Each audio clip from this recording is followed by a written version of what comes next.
Hello and welcome back to my channel. Today on the bench I have an old laptop. It's an Asus Vivo or VivoBook S14. It features an Intel Core i5 8th generation, so it's fairly old. It's broken, so today we're gonna see if we can fix it. Now this laptop belongs to a friend of a friend and it's already damaged a bit, as you might be able to see here. I think someone just closed the lid with a pen on the keyboard, so there's some damage. I see some glue here. But apparently someone plugged in an interface, a sound interface, and that's it. The laptop completely died and it's been dead since. Now if you follow my channel you know I'm not an expert when it comes to fixing modern laptops, but we're gonna give it a go together. We'll see what happens. Hopefully we can fix it. So let me thank today's sponsor PCBWay, and now let's start working on this Asus laptop. Now my understanding is that this laptop is completely dead. It doesn't do anything, it doesn't turn on, most importantly it doesn't even try to charge the battery. I have the original Asus charger here. It's outputting 19 volts at 2.37 amps, so this is well, like something like 40 watts or something like that. This is very low power, very low everything. It's just for fun. If someone is wondering why am I wasting time on this, it's just for learning and just tinkering with things. So first thing first, let's see what happens when we plug this in and we try and power up the laptop. This is not a USB-C type of charger, it's the old barrel jack. So I can't use my USB meter to see what happens with current, whether this is drawing any current or not. But let's see what happens. I'll plug this in now. Okay. I don't see any activity at all. If I try and turn it on, there's no activity, there's no LEDs, there's no nothing. And I believe this is the battery charging LEDs and it's not doing anything. So I would say first thing first, I'd like to confirm that the charger is actually working. And yes, the charger is working, though what can happen sometimes is that the power supply inside the charger is faulty and it doesn't work when it's under load. So let me get my dummy load. I made a little contraption here for testing the power supply. It's going to be just a few minutes, so it doesn't have to look pretty. And let's turn it on. We should read 19 volts. Yeah, we read 19 volts on the dummy load, and this can do something like 2 point some amps. So let's go up to, I don't know, like 2 amps, and if it works, I know that the power supply is working totally fine. And yes, the power supply is working. We got 2 amps being drawn by the dummy load, and the voltage is still 19 volts. So yes, the power supply is working totally fine. So unfortunately, I'd say the issue is with the laptop and not with the charger. So let's open the laptop and let's start looking into the circuit board.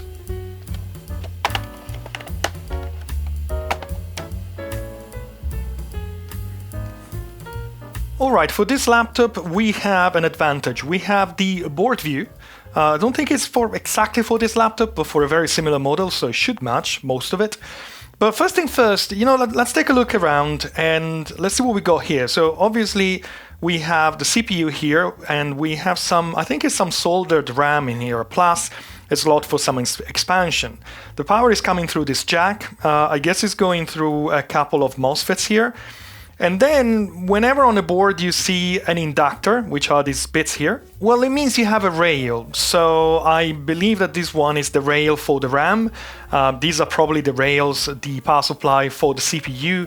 And these one here are probably the power supply for the battery, to charge the battery. So the first thing I want to try is, do we have any obvious shorts on this board? Because there's no point in plugging it in if there is a massive short. So I'm going with diode mode instead of continuity mode. And I'm going to check all those rails, bearing in mind that some of those rails will read a very low resistance. That's kind of normal. So this is the RAM. That's totally fine. And then we go with the CPU. It's kind of reading a short, but what about in resistance mode? Well, it's reading 13 ohms, which probably is fine for a CPU. Let's continue. That's 8. I don't know, it's kind of low, but I do remember when I was diagnosing a PlayStation 3, it was going down to 2, 3, 4, and it was totally fine. What about here? 8. 26, that's a bit better. 54. We got kilo ohms on this one. We don't read anything on this one, which is kind of weird. This is where the battery is. Do we have any voltage? I believe this battery might be completely depleted. Let's have a look. Let's have a quick look. Yes, unless I'm mistaken, unless it needs to be activated in some way. I mean, between black and red, I have absolutely nothing, which is not great. I'm hoping there is some electronics inside which is cutting off the battery before it gets to 0 volts, because we might not be able to recover it. And we have kilo ohms here at the battery as well. And yes, we're really kilo ohms here. I wasn't making contact properly. Do I see a dead short on any of these MOSFETs maybe? This is fine. Okay, well this is reading a short. This is also reading a short. This is also reading a short. What about here? This is reading a short. This is reading a short. That being said, this is the diode setting for the multimeter. What am I reading with the resistance mode? Well, I'm reading 11 here. And I'm reading 6.5, which is what I was reading on the rail, I think, more or less. Yeah, 6.5. So, I don't know, when it comes to CPUs and RAM, I think those low impedances, those low resistances are supposed to be normal. They can be normal, let's put it that way. Yeah, everything is about between 6 and 10, but it's not the same value. So this is not a dead short. I'd like to think that this is totally fine, but you know, we'll keep that in mind. What about here, where the battery is? This is fine. This is fine. This is fine. This is fine. This is fine. This is fine. This is fine. So there's no obvious short. Maybe around the CPU we have some low resistance, but there's no dead short like 0 ohms. So let's plug in the power supply and see what happens. And I appreciate plugging in the power supply might not be what you want to do first thing first, because one chance is that one of the MOSFETs, which are responsible for generating V-core, the voltage going into the CPU, is shorted and it's letting 19 volts through. And so if you plug 19 volts and 19 volts goes to the CPU, well, the CPU is dead. That being said, I know that this charger has been plugged in so many times before that if that's happened, it's already too late. So let's see what happens. Okay, the charger is in and is switched off, so let's turn it on. 3, 2, 1, go. And let's see what we are getting, because if we have a short on the supply section here, I wouldn't be able to read 19 volts. So do I see 19 volts? Yes, I see 19 volts coming in, so this is suggesting that there might be no immediate short on the power supply section. It could be anything else, but that's telling me of course the power supply is working and there is no immediate short here. Do we have voltage at the first MOSFET, the input of the MOSFET? Yes. And do we have something at the output of the MOSFET? So that would be the source, if I'm not mistaken. And we don't. Okay, and I'm assuming this is a current sense resistor, so I should see some voltage going through, and if I'm checking here, there's absolutely nothing. So it looks like the first MOSFET is not letting the 19 volts through, and this is a laptop, it's not like a desktop system. I had to educate myself, and obviously still so much to learn, but I understand obviously this is not an ATX power supply, it doesn't have standby voltage. So I've been wondering, how does that work? What happens when I plug in the charger into a laptop? Well, the charger is plugged in and then you should have some voltage going through, and everything is managed by the charger IC, and I'll show you in a minute. The charger IC should let this voltage going in, and some of this voltage will go to charge the battery, some of this voltage will go to the rest of the system, which will eventually listen to the power on button and eventually turn on the CPU, the RAM, the drive and everything. But right now we have 19 volts coming in here at the MOSFET. I can read it, but we don't have 19 volts coming out at the MOSFET. So we need to find out what's going on here. A quick shout to the sponsor of this video, PCBWay, a leading PCB manufacturer. Whether your project requires a PCB, 3D print, sheet metal fabrication or CNC machining, well, PCBWay can help you with that. If you follow my channel, you've seen some of the PCBs that PCBWay made for me. The quality has always been excellent, the customer service is great, and take a look at this 3D print that I used to sort out my vintage CPU collection. It looks absolutely fantastic. Whether you need to order a PCB, a 3D print, or any of the other services from PCBWay, well, take a look at their website, PCBWay.com. It's very simple to use, and since you are there, you might want to take a look at the 8 design contest, which started in September and ends on the 31st of January, at least for the submissions of the projects. If you have a cool project in your mind, you might want to submit your idea to PCBWay.com. An independent panelist will choose the winners, and just participating to the contest will give you 600 breakpoints, which are equivalent to a Raspberry Pico 2. Take a look at PCBWay.com and let me thank PCBWay for sponsoring my videos on my channels, because their help makes these videos possible. So thank you very much, PCBWay. Now let's continue with this Asus laptop. Now I think at this stage I want to disconnect the battery, I don't want it in the way, and I'm hoping that the board will still power on if eventually we manage to fix it without the battery. Should be okay.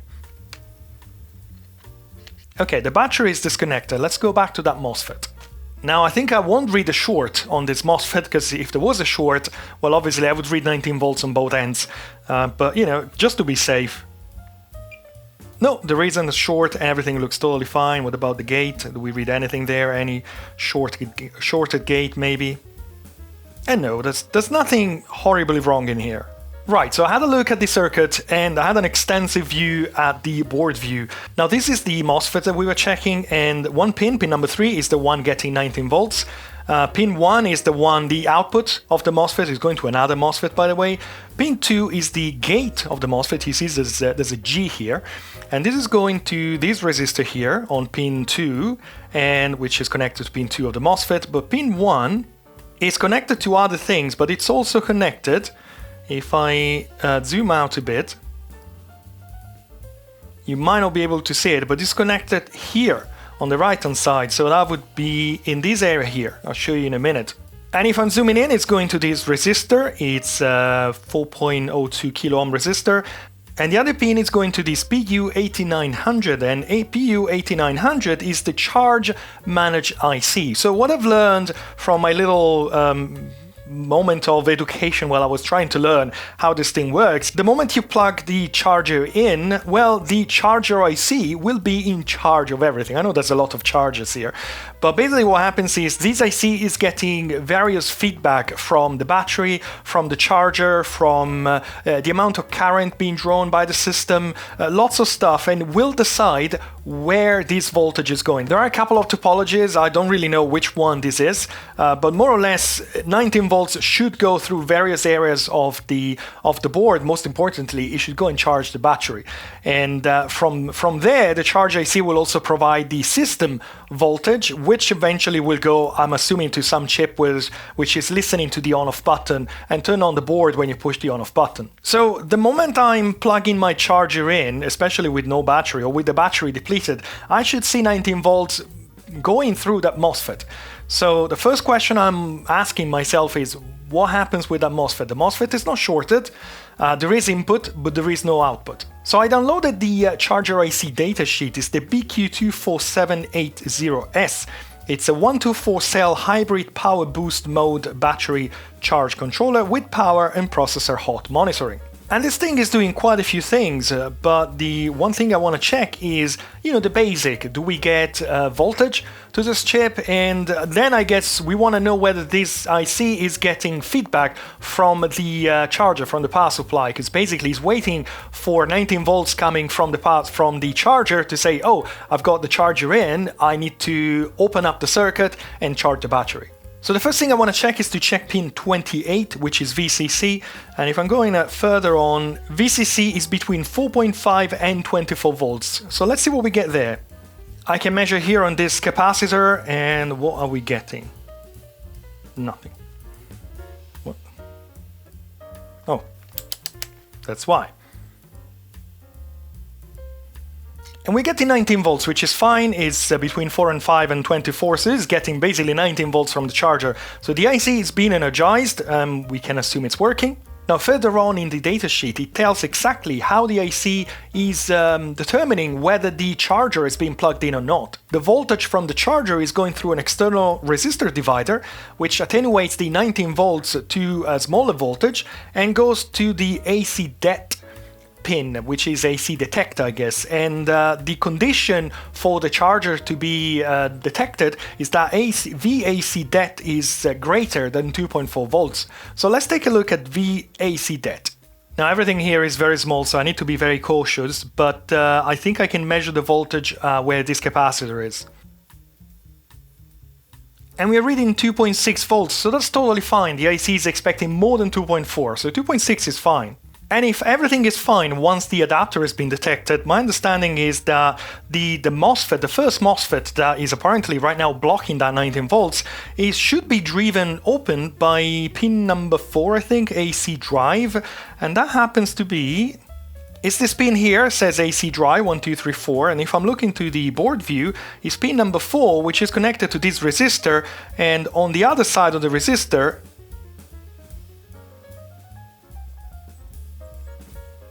we're getting to the MOSFET that we were checking before.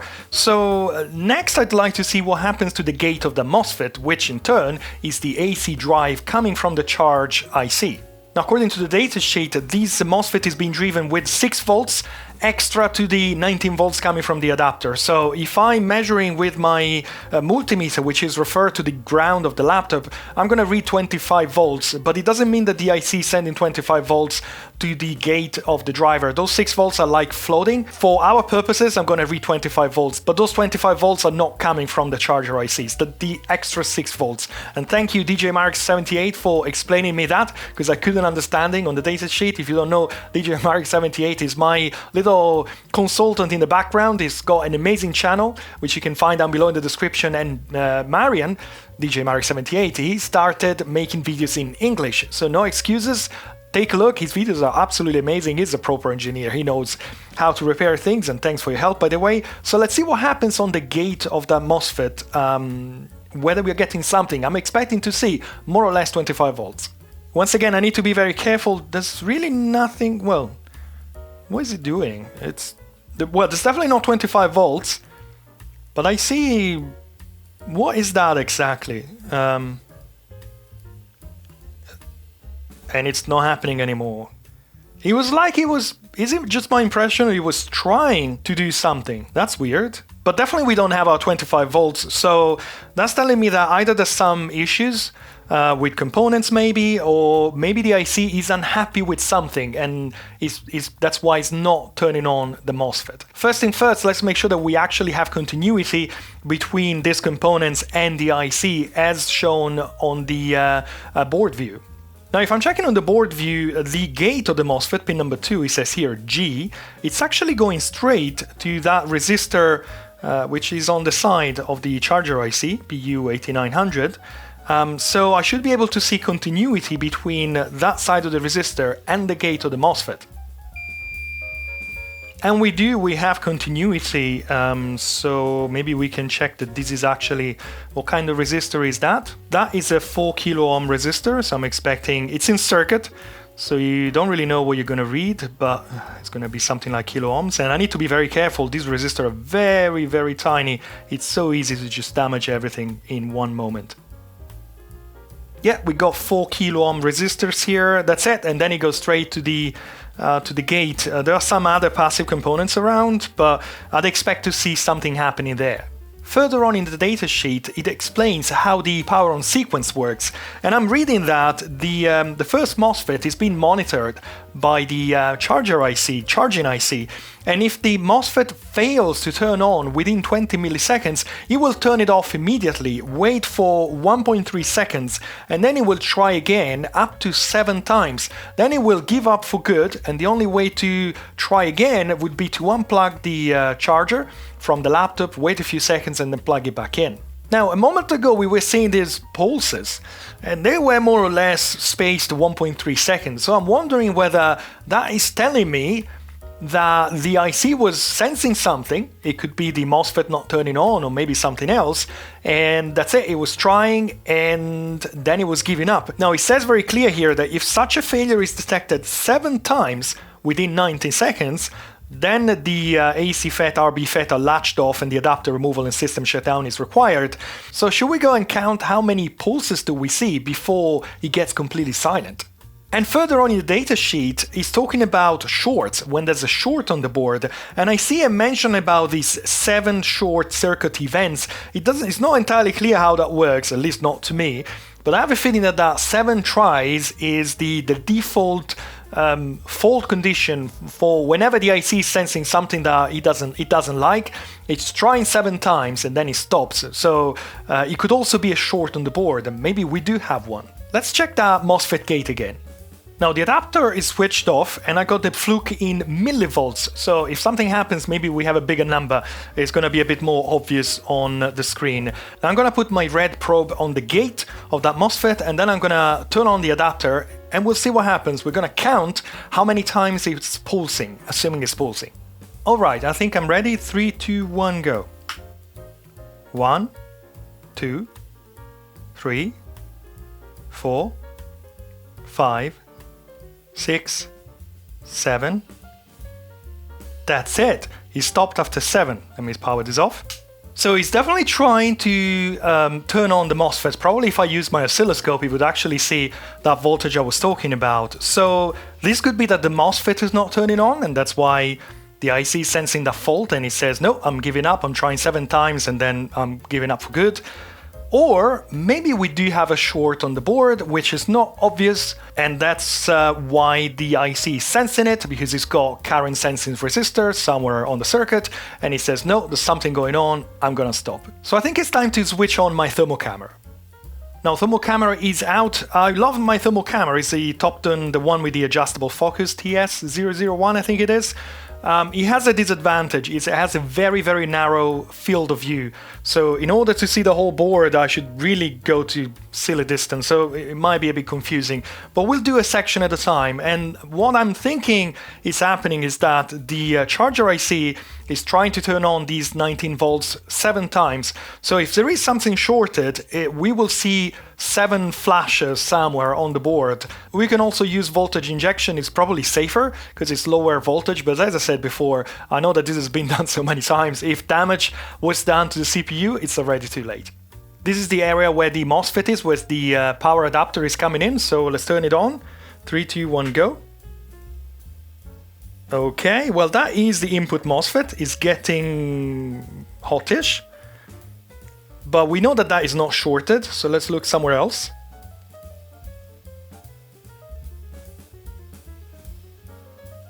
Oh, do I see something there?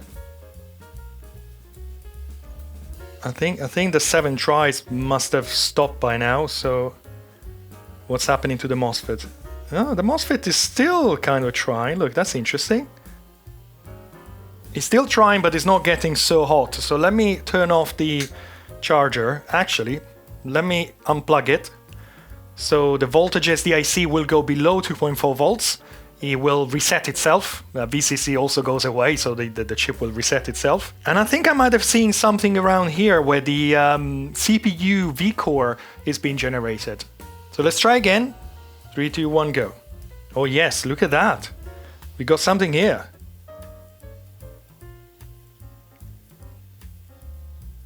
Look, what's that? Oh, it's a capacitor. And I can see which one. Look, it's amazing. I love this thermal camera. That's it. I mean, I see that after those 7 tries, it's still trying a bit, but I guess it's some, I don't know, but it's like with lower power for whatever reason. Now, if I unplug this and I try again, you will see that glowing so much more. Okay, 3, 2, 1, go. Look at that. It's more or less it's glowing the same. Yeah. So that is the, say, top capacitor. I'll show you in a second. Let me mark something on the board, but yeah, I want you to see that that capacitor is flashing. It's a capacitor. It's not supposed to flash like that. Wherever that is placed, whatever that is doing, whatever capacitor it is not supposed to flash like that. So I'm assuming that the charger IC is sensing there is an overcurrent and is shutting everything down. We can just remove the capacitor and hopefully there's no other damage on this motherboard. Amazing. So that is the capacitor in question. Now, do I see a short with that capacitor? I'm curious now, because we're reading like 6 ohms in this area with on the V-core voltage on the inductors, but do we see a dead short on that capacitor? We don't. That's the resistance that we were reading before on V-core, more or less. 5 ohm is not a dead short, so I'm assuming that that capacitor is shorted, but only when you get some voltage through it. It's not completely short. That would have been simpler to identify. Now, if I see that right, that's the capacitor in question, and it's connected between ground and basically the main voltage, which it says AC bat. So I'm assuming that this is that topology of charging where the main voltage going through the board is always coming from the battery and it will never come directly, more or less, from the charger. So what that means is that there shouldn't be any damage to the CPU. This is before the MOSFET, and that's why the charger was, well, the IC charging was sensing a short even before I was trying to do anything, because that is in between the main voltage, which is always there whether the system is on or off. Let's remove that capacitor and see whether there's no short anymore. Now I'll see if I can find a replacement. I have a feeling the system will work without it, probably not as reliably as with two capacitors, but I don't think it's going to be, for a quick test, I think it's going to be fine.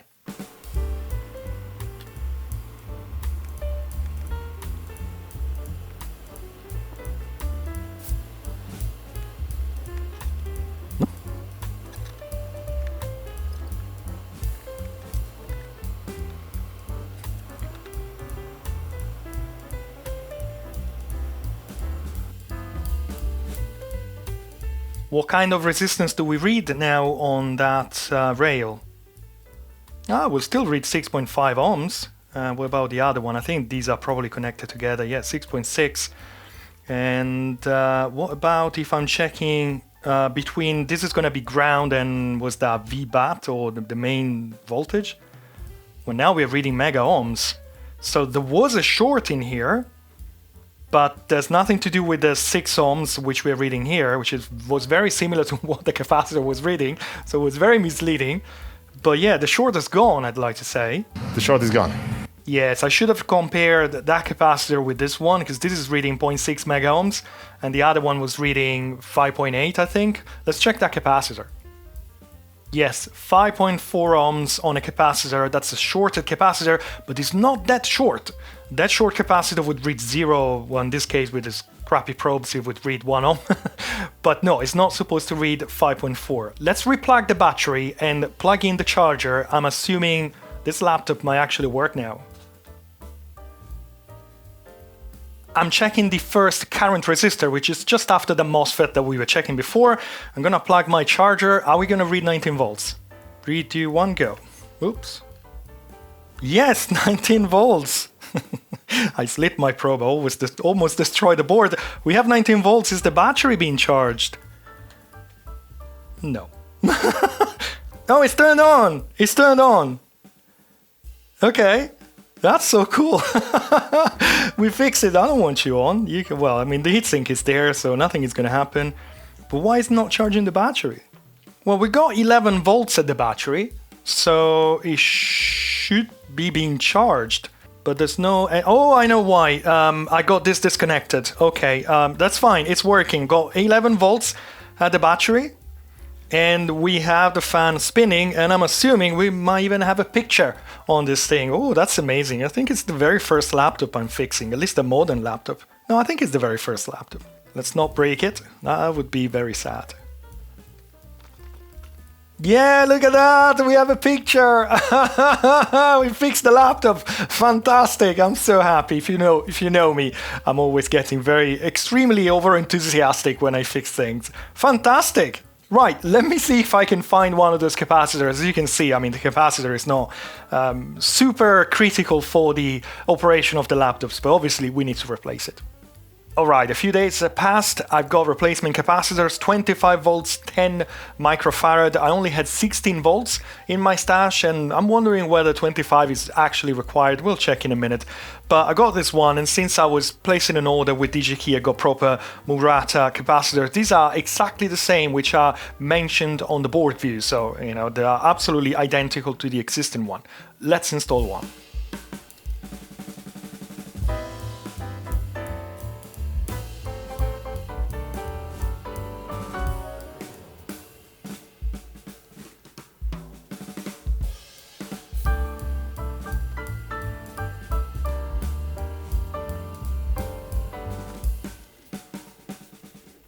I'm now reading kilo ohms between ground and VBAT, and let's see what we're reading on those MOSFETs that earlier on we were reading kind of short in diode mode and that weird resistance in resistance mode. Well, the V-core resistance is still 6 point something, so that was expected. I guess this is 10. Yeah, perfect. But what do we see across the MOSFETs? Well, I'm still reading what looks like a short. That's very interesting. And in resistance mode, I'm reading, I guess it's the same 6 point something. Yeah, so that was an expected behavior, I guess. What about these MOSFETs here? You're now reading mega ohms in this direction. What about the other one? Yeah, still mega ohms. That's kind of weird. I think this one's maybe earlier on with reading 5 point something. But anyways, no, it looks like, unless something nasty has happened, I'm still reading very low resistance and like what seems like a short in diode mode with the capacitor replaced. But if I'm now checking the resistance across the capacitors, and again, they're all in parallel, so they all should read the same values. I'm not reading the 5.8 that I was reading before. So this should work. Let's see, let's make sure it works first. And then I guess we can move on, and I guess I want to install Windows and test this thing, and we'll replace the thermal paste. I guess this has never been replaced. Yeah, we're reading 19 volts in. I'm not sure whether the laptop is going to start this time. We might need to push the on button and we might get a picture again. Yes, amazing, it is working. Now, just out of curiosity, VBAT is 11.8 on battery and the whole 19 volts on charger. So absolutely, I couldn't have used my 16 volts capacitors. The 25 volts are definitely required. And this is my 25 volts on the first MOSFET, the 19 plus 6, basically. Now, before we continue, let me replace that thermal paste.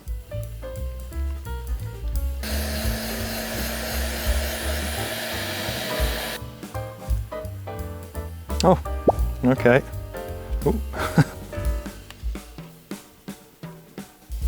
Alright, well, I'd like to think that the thermal paste had already been replaced. It's very soft. Kind of weird, I wasn't expecting that. Let me reapply it anyways. I mean, I removed it. I can't just put this back. I think on this occasion, I haven't used it in a while. I'm gonna use that, how was that called? The new thermal paste I tested on the second channel. I haven't used it anywhere else, so let's give it a go.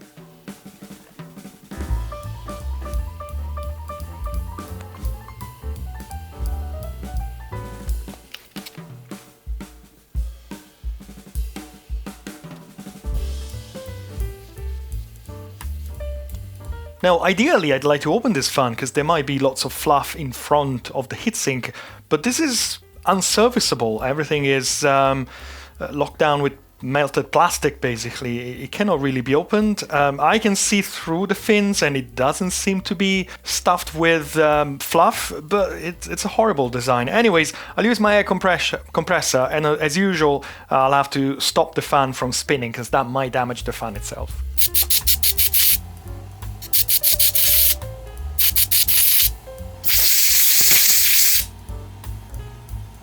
And yes, the fan now is completely clean, and I guess we can try and reassemble it.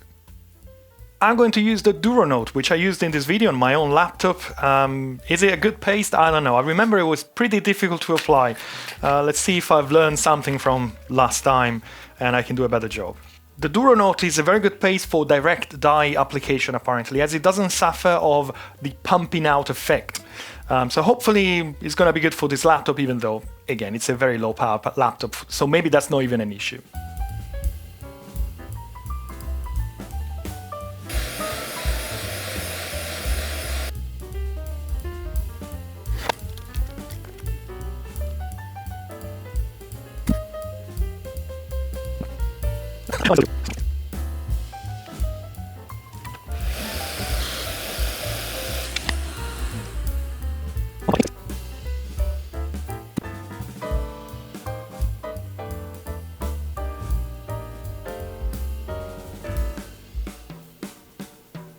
Okay, well, so apparently the trick is, besides warming it up maybe, but to go very slowly, but most importantly apply very little pressure, because if you apply too much pressure, it just goes everywhere and it peels off from the die itself. Anyways, it seems to be fine. Let's give this a quick clean.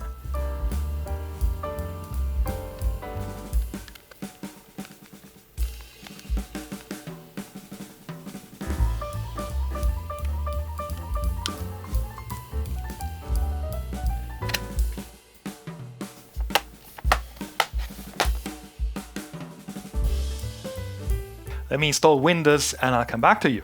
Windows is installed and I was about to record the outro for this video. Everything seems to be working totally fine. I just wanted to run some stress tests to make sure that everything was working fine and also to check thermals since I swapped the thermal paste between the CPU and the heatsink.